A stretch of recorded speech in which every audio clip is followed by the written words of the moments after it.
नमस्कार विद्यार्थी मित्रों, चैप्टर नंबर 2 व्यवहारों की दोहरी असर और खाते के प्रकार के अंदर आज के लेक्चर में अपने पढ़ेंगे कि व्यवहार जब भी आपको दिया हो तो कौन सा खाता उधार होगा और कौन सा खाता जमा होगा और उसके पीछे का रीज़न क्या है।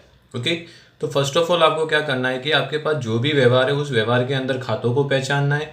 खाते को पहचानने के बाद खातों का प्रकार पहचानना है, फिर प्रकार पहचानने के बाद उनका नियम लगाना है और नियम के ऊपर से आपको तय करना है कि कौन सा खाता उधार होगा और कौन सा खाता जमा होगा। तो कैसे करना है, तो देखिए, निम्नलिखित व्यवहारों में कौन से खाते उधार और कौन से खाते जमा करेंगे, कारण सहित बताइए। तो यहाँ एक व्यवहार दिया है कि ₹50,000 रोककर लाकर धंधा क्या किया, शुरू किया।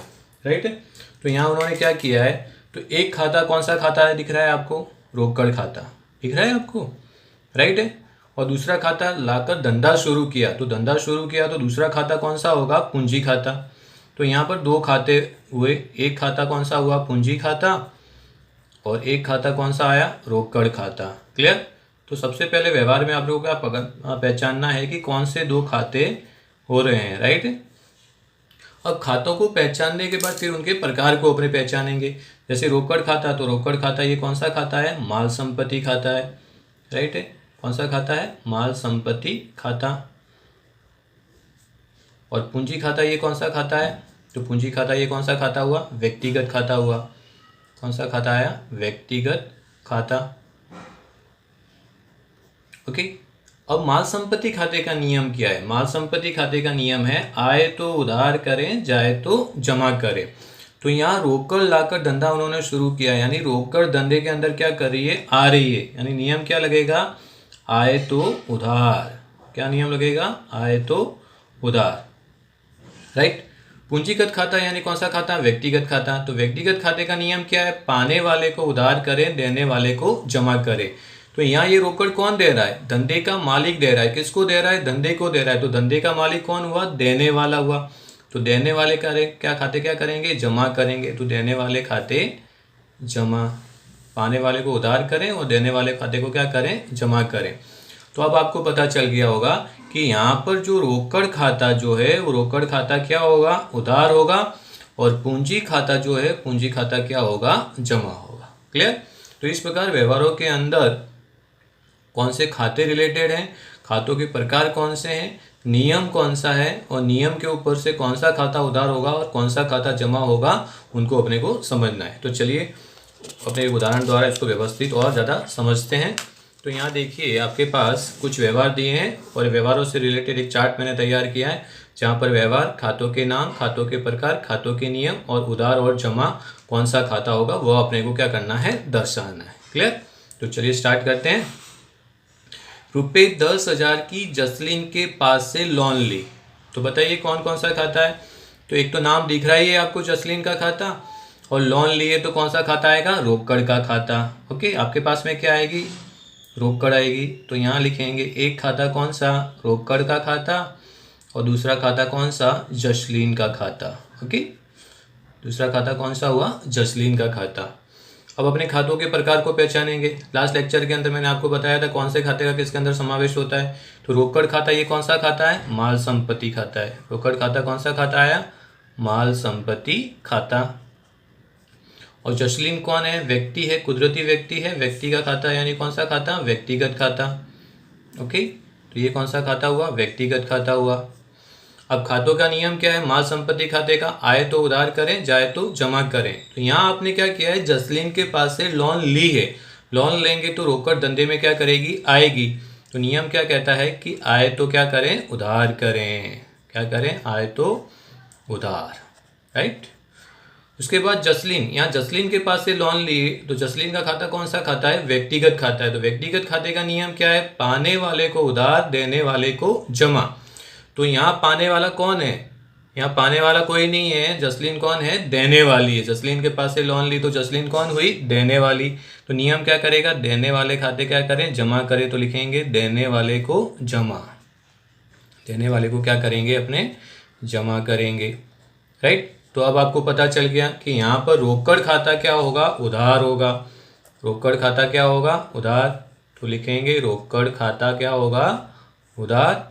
और कौन सा खाता जमा होगा, जसलीन का खाता क्यों? क्योंकि जसलीन कौन है? देने वाली है, और देने वाले का खाता क्या होता है? जमा होता है। तो जसलीन खाता जमा। क्लियर? तो इस प्रकार पूरा आप चार्ट को व्यवस्थित करेंगे तो आपको खाते का प्रकार, खाते का नियम, उधार जमा सभी व्यवस्थित पता चल जाएगा। चलिए दूसरा देखते हैं। रुपए 30,000 बैंक में भरकर क्या किया? खाता खुलवाया। तो चलिए, तो कौन से खाते हैं यहाँ पर? तो बैंक में भरा तो एक तो हुआ बैंक खाता, राइट? क्या हुआ? बैंक खाता। और बैंक में आपने क्या करा? पैसा भरा। यानी दूसरा खाता क्या हो गया? रोकड़ का खाता। ओके, एक बैंक का खाता और एक रोकड़ का खाता। तो बैंक का खाता कौन सा खाता? व्यक्तिगत खाता, राइट है? बैंक का खाता कौन सा खाता हुआ? व्यक्तिगत खाता। और रोकड़ खाता कौन सा खाता है बेटा? माल संपत्ति खाता। रोकड़ खाता कौन सा खाता होता है? माल संपत्ति खाता। अब व्यक्तिगत खाते का नियम क्या है? व्यक्तिगत खाते का नियम है पाने वाले को उधार, देने वाले को जमा। तो यहाँ बैंक में आपने भरा है तो बैंक कौन हुई? पाने वाली हुई। तो लिखेंगे पाने वाले को क्या करें? उधार करें। तो नियम क्या आएगा? पाने वाले को उधार। और माल संपत्ति खाते का नियम क्या है? आए तो उधार, जाए तो जमा। तो यहाँ क्या किया? रोकड़ आपने बैंक में भरी, यानी रोकड़ आपके पास से क्या की है? गई है। तो जाए तो क्या करेंगे? जमा करेंगे। तो लिखेंगे जाए तो जमा। ओके, तो यहाँ कौन सा खाता उधार होगा? बैंक का खाता क्या होगा? उधार। और रोकड़ का खाता क्या होगा? जमा। तो बैंक खाता क्या होगा? उधार। और रोकड़ खाता क्या होगा? जमा होगा। क्लियर? समझ में आ रहा है बेटा आपको किस प्रकार अपने खातों के प्रकार को समझकर उसके ऊपर से नियम लगाकर उधार जमा कर रहे हैं। फिर देखिए नेक्स्ट, 8,000 में कंप्यूटर खरीदा। तो कंप्यूटर खरीदा तो एक खाता तो कौन सा खाता हुआ? कंप्यूटर का खाता। ओके, कौन सा खाता? कंप्यूटर का खाता। दूसरा खाता कौन सा हुआ? रोकड़ से खरीदा, यानी रोकड़ आपके पास से गई है। दूसरा खाता कौन सा हुआ? रोकड़ का खाता। क्लियर? तो कंप्यूटर का खाता कौन सा खाता हुआ आपका? माल संपत्ति खाता। रोकड़ खाता कौन सा खाता हुआ? वो भी माल संपत्ति खाता हुआ। ओके, दोनों अकाउंट कैसे हैं? माल संपत्ति खाते हैं। माल संपत्ति खाते का नियम क्या है? पाने वाले को उधार नहीं है। क्या नियम है? आए तो उधार, जाए तो जमा। ओके, तो कंप्यूटर खरीदा है तो कंप्यूटर आया तो आए तो क्या करेंगे? उधार। क्लियर ना? नियम सही व्यवस्थित लगाना है। जो खाता जिधर हो उधर का ही नियम लगेगा। आए तो उधार और जाए तो जमा। जाए तो क्या करेंगे? जमा करेंगे। जाए तो जमा। क्लियर? तो यहाँ कंप्यूटर क्या कर रहा है? आ रहा है, इसके लिए कंप्यूटर खाते क्या होगा? उधार होगा। तो लिखेंगे कंप्यूटर खाता कौन सा होगा? उधार। कंप्यूटर खाता होगा उधार।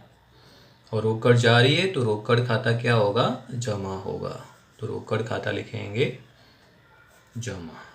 Okay, clear? 1,000 की स्टेशनरी खरीद। अब ध्यान रखिए, स्टेशनरी खरीद तो खरीद खाता नहीं होगा। स्टेशनरी अपने लिए क्या है? खर्च है। तो एक खाता तो हुआ स्टेशनरी का खाता। कौन सा खाता हुआ? स्टेशनरी का खाता। और ये कौन सा व्यवहार है? रोकड़ व्यवहार है। तो दूसरा खाता क्या होगा? रोकड़ व्यवहार, रोकड़ का खाता। ध्यान रखिए, जब भी व्यवहार रोकड़ हो तो या तो रोकड़ आएगी या रोकड़ जाएगी, यानी एक खाता तो रोकड़ होगा। और जब उधार व्यवहार हो तो एक खाता कौन सा होगा? व्यक्ति का खाता होगा। तो स्टेशनरी खर्च खाता कौन सा खाता हुआ? उपज खर्च खाता। स्टेशनरी का खाता कौन सा खाता है बेटा? उपज खर्च खाता।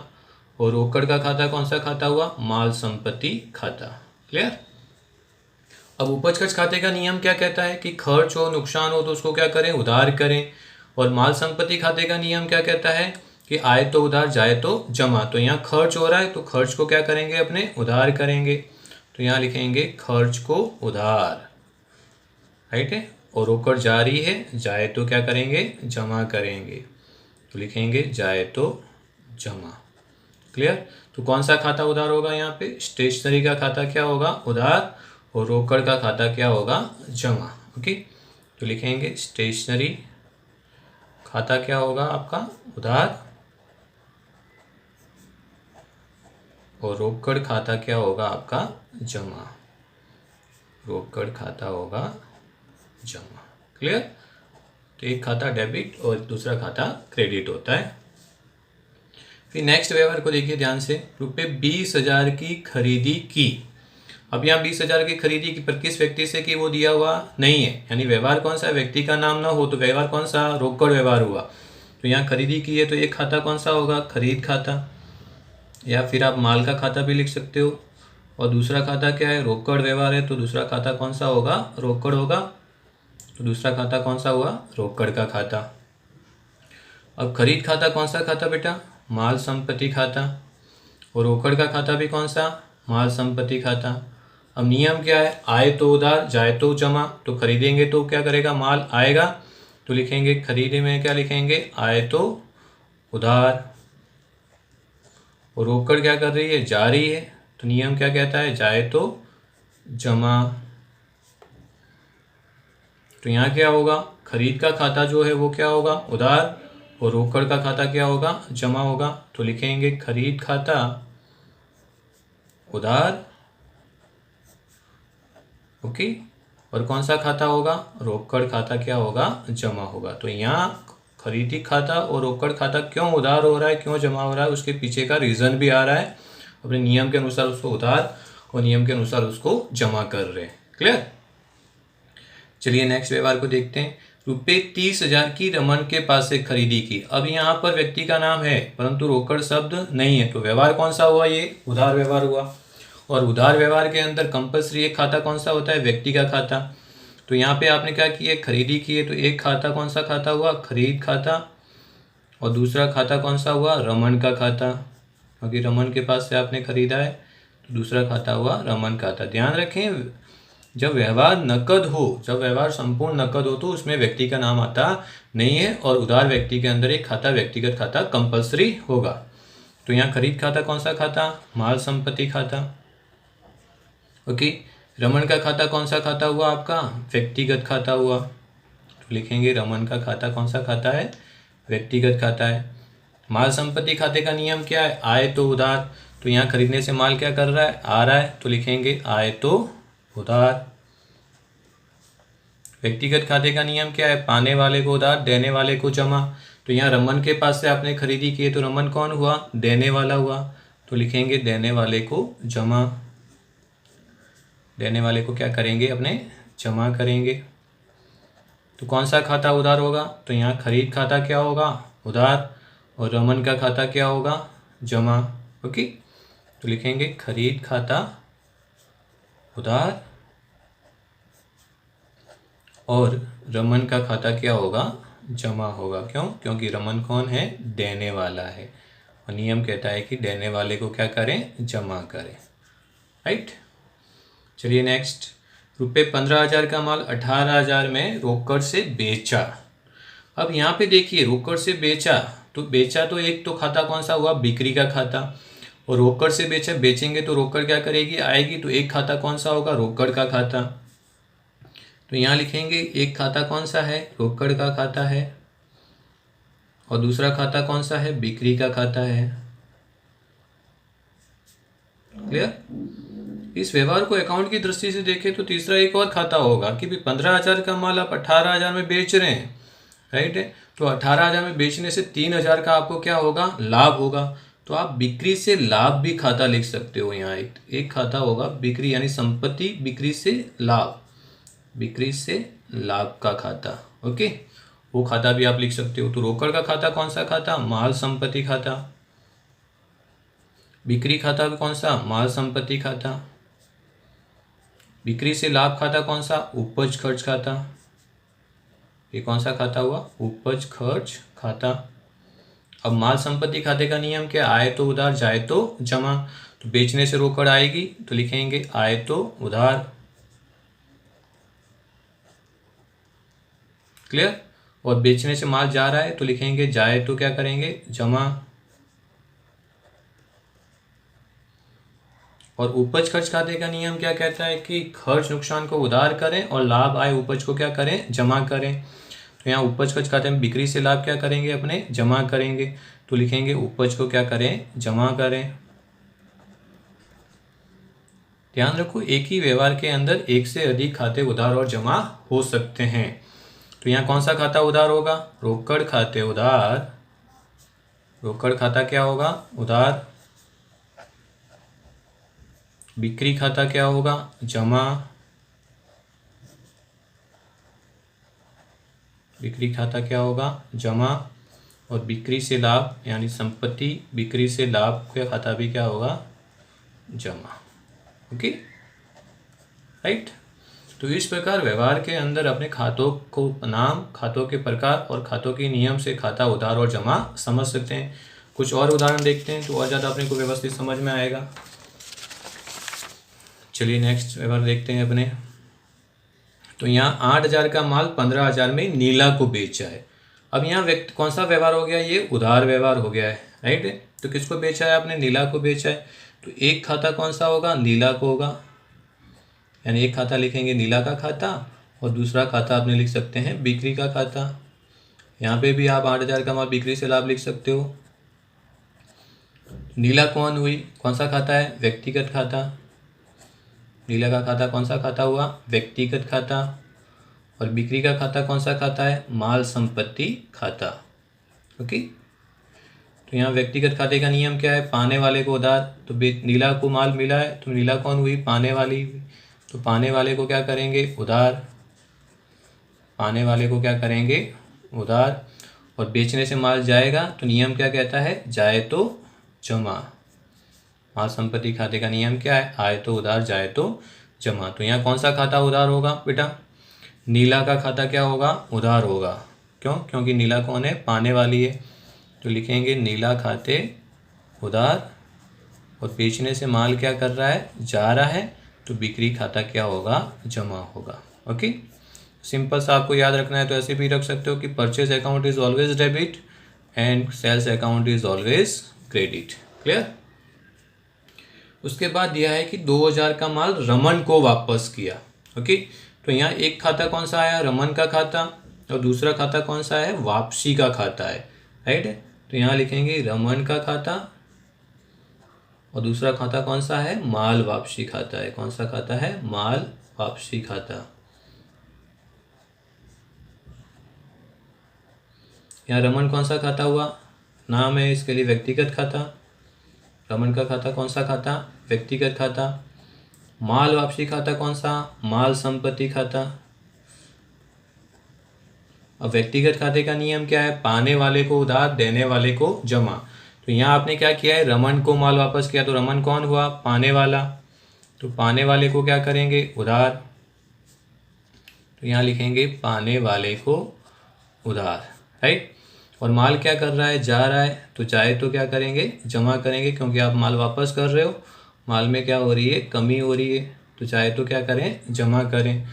तो नहीं, कौन सा खाता उधार होगा यहाँ पे, रमन का खाता क्या होगा, उधार। अकॉर्डिंग टू रूल्स रमन खाते क्या होगा, उधार। और माल क्या कर रहा है, जा रहा है, तो माल वापसी खाता क्या होगा, जमा होगा। ओके, तो ये कौन सी वापसी हुई, खरीद वापसी हुई। माल वापसी खाते जमा। क्लियर। देखिए 1,500 का माल नीला ने वापस किया। अब नीला ने माल वापस किया तो माल आपके पास में क्या करेगा, आएगा। तो यहाँ कौन से दो खाते हैं, एक तो माल वापसी खाता और दूसरा कौन सा है, नाम दिया है नीला का खाता। दूसरा कौन सा खाता है, नीला का खाता। अब माल वापसी खाता कौन सा खाता, माल संपत्ति खाता। नीला खाता कौन सा, व्यक्तिगत खाता। नीला खाता कौन सा खाता हुआ, व्यक्तिगत खाता। अब नियम क्या कह रहा है, आए तो उधार जाए तो जमा। अब नीला ने माल वापस किया तो धंधे में माल क्या करेगा, आएगा। आपके माल में क्या होगी, वृद्धि होगी। ओके, तो नियम क्या कह रहा है, आए तो क्या करें, उधार करें। आए तो उधार। और नीला कौन है, देने वाली है। तो देने वाले खाते क्या करेंगे, अपने जमा करेंगे। ये व्यक्तिगत खाते का नियम है, पाने वाले को उधार, देने वाले को जमा। तो यहाँ कौन सा खाता उधार होगा, तो यहाँ माल वापसी खाता क्या होगा, उधार होगा। और नीला का खाता क्या होगा, जमा होगा। तो ये कौन सी वापसी हुई, बिक्री माल वापसी हुई। ओके, आपको ना समझ में आए तो आप माल वापसी भी शब्द यूज कर सकते हो। माल वापसी खाता उधार और नीला का खाता क्या होगा, जमा होगा। नीला खाता क्या करेंगे, अपने जमा करेंगे। क्लियर। चलिए ₹500 लारी भाड़ा का चुकाया। अब ये व्यवहार किसका है, खर्च का व्यवहार है। और खर्च के व्यवहार हमेशा कैसे होते हैं, रोकड़ के व्यवहार होते हैं। तो यहाँ एक तो लारी भाड़ा आपके लिए क्या है, खर्च है, क्योंकि आपने क्या किया है, चुकाया है। तो एक खाता आया आपका कौन सा, लारी भाड़ा का खाता, और दूसरा कौन सा खाता, रोकड़ का खाता। रोकड़ व्यवहार में एक खाता कौन सा होगा, रोकड़ का होगा। तो लारी भाड़ा कौन सा खाता हुआ, उपज खर्च खाता। उपज खर्च खाते में भी ये कौन सा खाता है, खर्च का खाता है, क्योंकि आपने चुकाया है। माल संपत्ति खाता कौन, रोकड़ खाता कौन सा, माल संपत्ति खाता। उपज खर्च खाते का नियम क्या कहता है कि खर्च को क्या करें, उधार करें। तो यहाँ लारी भाड़ा आपने चुकाया है तो आपके लिए क्या है, खर्च है। रोकड़ माल संपत्ति खाते का नियम क्या है, तो उधार जाए तो जमा। तो यहाँ रोकड़ जा रही है तो जाए तो क्या करेंगे, जमा करेंगे। तो यहाँ लारी भाड़ा का खाता क्या होगा, उधार होगा, और रोकड़ का खाता क्या होगा, जमा होगा। तो अपने लिखेंगे लारी भाड़ा खाता क्या करेंगे, उधार।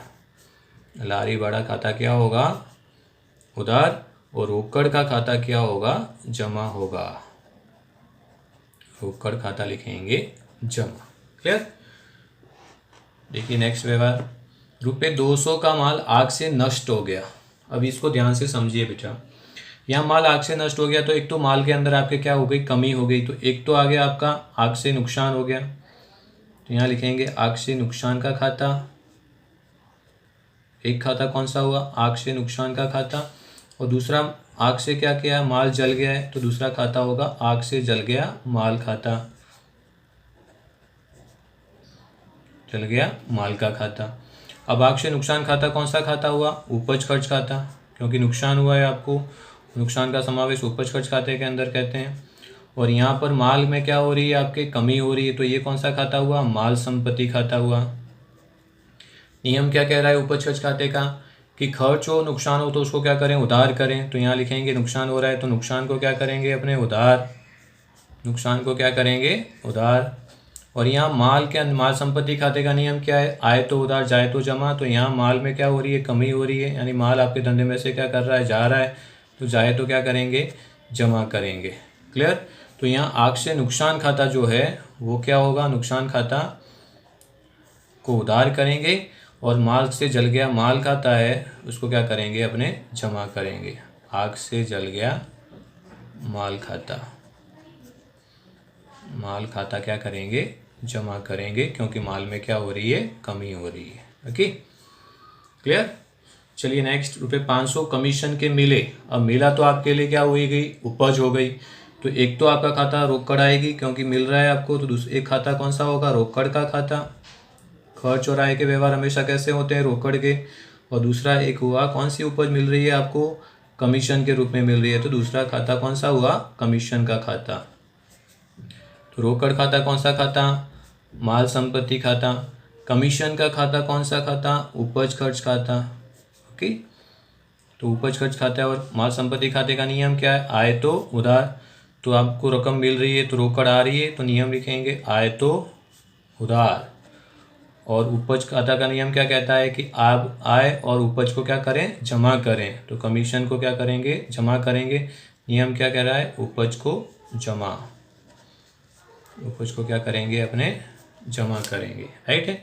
तो यहाँ जो रोकड़ का खाता है वो क्या होगा, उधार होगा, और कमीशन का जो खाता है वो क्या होगा, जमा होगा। क्लियर। क्यों हो रहा है, रीज़न समझ में आ रहे हैं आपको, according to rules of debit and credit. Last व्यवहार देखिए, ₹2000 वेतन चुकाया। अब चुकाया तो वेतन खाता एक तो हो गया, और व्यवहार कौन सा है, रोकड़ व्यवहार है। तो दूसरा खाता कौन सा हो गया, रोकड़ का खाता हो गया। अब वेतन चुकाया तो वेतन आपके लिए क्या हो गया, खर्च हो गया। तो खाता कौन सा, उपज खर्च खाता। और रोकड़ का खाता कौन सा खाता हुआ, माल संपत्ति खाता।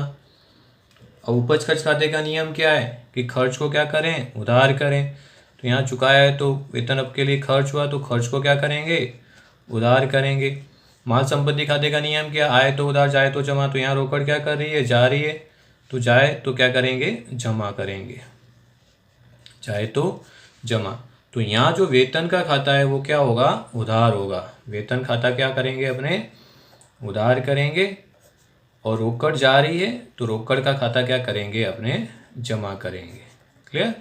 तो इस प्रकार आपके पास कोई भी व्यवहार हो तो उस व्यवहार में से सबसे पहले आप खातों को पहचानो, खातों के प्रकार को पहचानो, फिर प्रकार को पहचानने के बाद उनके जो उधार जमा के नियम हैं, उधार जमा के नियम देखो, तो नियम देखने से आपको तुरंत पता चल जाएगा कि इस व्यवहार के अंदर कौन सा खाता उधार हो रहा है, कौन सा खाता जमा हो रहा है। यदि व्यक्तिगत खाता हो तो व्यक्तिगत खाते का उधार जमा का नियम लगाओ, यदि उपज खर्च खाता है तो उपज खर्च खाते के उधार जमा का नियम लगाओ, और यदि माल संपत्ति खाता है तो माल संपत्ति खाते के उधार जमा का नियम लगाएंगे तो खाता उधार और जमा पता चल जाएगा। होप सो कि आपको ये सभी व्यवहार समझ में आ चुके होंगे। Thank you very much. जय हिंद, जय भारत, स्वस्थ रहिए, मस्त रहिए।